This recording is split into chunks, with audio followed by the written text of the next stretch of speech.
This week's readings defined multimedia, gave examples of ways it can be utilized in the classroom, and covered the copyright, or lack thereof, surrounding multimedia projects.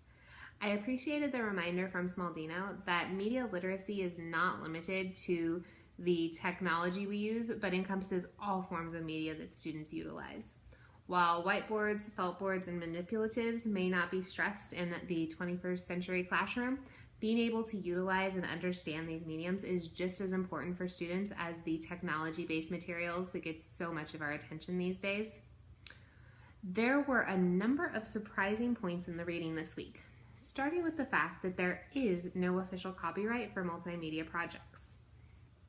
On one hand, this makes sense as it's a relatively new medium and the components would be covered under the copyright laws of the original parts.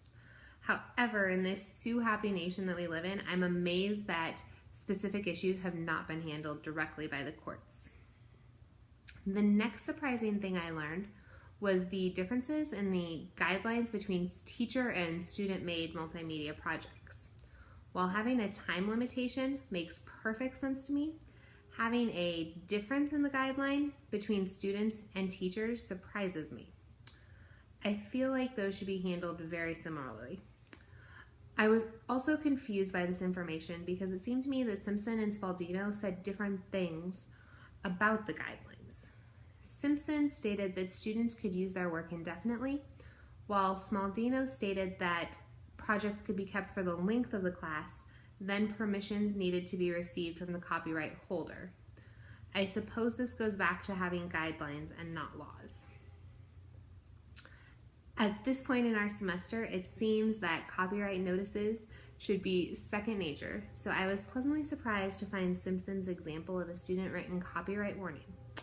While I have thought often about how to teach students to give credit to their sources through the use of bibliographies, this warning was a new idea in how to teach students to respect and honor the work of others.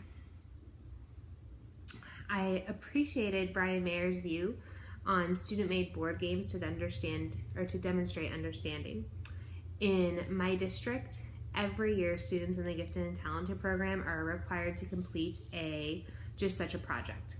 Students pick a topic, generate questions about it, and complete their research. They then use their new knowledge to make a product that demonstrates their understanding. Board games are always a popular option. However, most of the time, they're games with questions on cards that players have to answer to move on.